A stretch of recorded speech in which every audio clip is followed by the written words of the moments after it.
అడగకూడదు. ప్రకృతిలో ఉన్న ఒక జంతువు దగ్గరికి వెళ్ళి దేవుడా నాకు అది కావాలి అని అడగకూడదండి. మరి ఎవరిని అడగాలి? వీటన్నిటినీ కలిగించిన దేవుడు మహోన్నతుడు ఉన్నాడు, ఆయన పరలోకమందు ఉన్నాడు, ఆయన దేవుడు, ఆయన్ని అడగాలి. మరి ఆయన్ని అడగాలంటే మనకు అర్హత ఉందా? మనకు అర్హత ఉందా? ఈ భూమి మీద పుట్టిన తర్వాత చనిపోయినంత వరకు ఎన్నో పాపాలు చేస్తామండి. అసూయ, ద్వేషం, కలహం, మత్సరం, క్రోధం, కక్షలు, విమతములు, అల్లరితో కూడిన ఆటపాటలు, ఎన్నో దేవునికి వ్యతిరేకమైన పనులు చేస్తూ ఈ భూమి మీద బ్రతుకుతున్న మనం మరి దేవుణ్ణి అడగగలమా? మనకి ఆ సత్తా ఉందా అంటే దేవుడు చెప్తున్నాడు, దేవుడు పాపులు మనవి ఆలకింపడు. అంటే మనం చేసే ప్రతి ప్రార్థన దేవుని దగ్గరికి వెళ్తుంది అంటారా? మనం చేసే పూజలు దేవుని దగ్గరికి వెళ్తున్నాయి అంటారా? అంటే వెళ్ళవండి. ఎందుకంటే దేవుడు పరిశుద్ధుడు, పవిత్రుడు గనుక పాపులమైన మనము మాట్లాడితే దేవుణ్ణి పిలిస్తే ఆయన పలకడు అని చెప్తున్నాడు. నీ మనవి ఆలకించడు అని చెప్తున్నాడు. మరి పాపం పోతే కదా దేవుడు వింటాడు. మరి మనం మాట్లాడే ప్రతి ప్రార్థన దేవుని దగ్గరికి వెళ్తుందా అంటే వెళ్ళట్లేదు అని దేవుడు చెప్తున్నాడు. మరి వెళ్ళాలంటే ఏం చేయాలి? మనుషుల్లో ఉన్న పాపం పోవాలి. మరి మనుషుల్లో ఉన్న పాపం పోవాలంటే ఏం చేయాలి? మనకు మనంగా పాపాన్ని తీసుకోగలమా? మనకున్న రోగాన్ని అయితే వైద్యుల ద్వారా, మందుల ద్వారా తీసుకోగలం. మనకు వచ్చిన అప్పుల బాధల నుంచి అయితే ఎలాగో ఒకలాగా కష్టపడి సంపాదించి దాన్ని తీర్చుకోగలం. కానీ మనిషిలో ఉన్న పాపం తీసుకోగలమా? అది మన వలన సాధ్యం కాదండి. మరి ఎవరు తీయాలి? మళ్ళీ దేవుడే రావాలి. ఎందుకు దేవుడు మన పాపం తీయాలి అని ఆలోచించగలిగితే, పిల్లలు తప్పు చేశారు అనుకోండి, ఆ బాధ్యత ఎవరు తీసుకుంటారండి? ఒక పిల్లలకి ఇంట్లో ఉన్న కుమారులకు కానీ పిల్లలకి కానీ అనారోగ్యం బాగోలేదు అనుకోండి, వారి ఆరోగ్య పరిస్థితి వారి హాస్పిటల్కి తీసుకెళ్లి మందులు వాడి వారిని ఎవరు బాగు చేయాలంటే తల్లిదండ్రులే తీసుకుంటారండి బాధ్యత.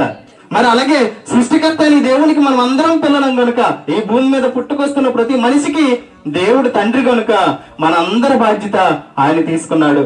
అందుకోసమే ఆ దేవాది దేవుడే ఆ పరలోకాన్ని, సింహాసనాన్ని విడిచిపెట్టి భూమి మీదకు వచ్చాడు. మనుషులందరి నిమిత్తం ప్రాణం పెట్టాడు, రక్తం కార్చాడు, మరణించి సమాధి చేయబడి తిరిగి లేచాడు. ఆయనే యేసుక్రీస్తు ప్రభువు గారు. మనుషుల పాపం నిమిత్తం ఆయన పరిశుద్ధంగా బ్రతికి తన యొక్క శరీరంలో ఉన్న ప్రతి రక్త బొట్టుని దారపోసాడు. ఎందుకో తెలుసా? మనం అందరం ఆయనకి పిల్లలం గనుక, మనమందరం ఆయన దగ్గర ఉండాలని ఆయన కోరుకుంటున్నాడు గనుక, ఏ లోకం నుంచి అయితే భూమి మీదకు వచ్చామో ఆ లోకానికి మళ్ళా మనల్ని తీసుకువెళ్ళాలనుకుంటున్నాడు గనుక, ఒకవేళ మనం పాప క్షమాపణ యేసుక్రీస్తు ద్వారా లభ్యమవుతుందని తెలిసినా కూడా ఒకవేళ యేసుక్రీస్తు దగ్గరికి వెళ్లకుండా ఒకవేళ మనం ఇలాగే బ్రతుకుతున్నాం అనుకోండి, మనం చేసిన ప్రతి పాపానికి శిక్ష అనేది ఉంది. అదే పాతాళం. అగ్ని ఆరని ఆత్మ చావని ఆ లోకానికి వెళ్ళిపోవాలని ఉంటుందా ఎవరికైనా? చూడండి, మన పిల్లలే మన కళ్ళ ముందు ఒక బురద గుంట ఉందనుకోండి, దాని దగ్గరికి వెళ్ళి పడాలనుకుంటారా? ఎవరైనా పడుతుంటే మనం చూస్తుంటామా? చూడమండి. మన పిల్లలైనా మన పిల్లలు కాకపోయిన వారైనా ఒక బురదల గుంటలో పడుతున్నారంటే చూసి మనం తట్టుకోలేమండి. అటువంటిది పాతాళానికి వెళ్ళిపోతే మళ్ళీ రాని లోకం అది. ఈ భూమి మీద కన్ను మూసిన మరుక్షణం పాతాళ లోకంలోకి వెళ్ళిపోతే మళ్ళీ తిరిగి రాలేమండి. అటువంటి వాటిని చూసి దేవుడు ఇష్టపడతాడా?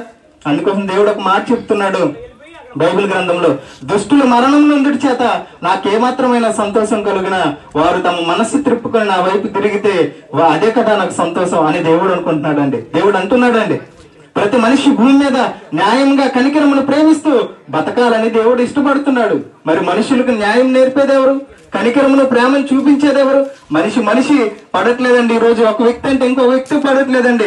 అంతెందుకండి, రక్త సంబంధంలో కూడా ఒకరంటే ఒకరు పడదు. మరి ఇటువంటి పరిస్థితుల్లో ప్రేమ చూపేవారు ఎవరున్నారు ఈ లోకంలో అంటే?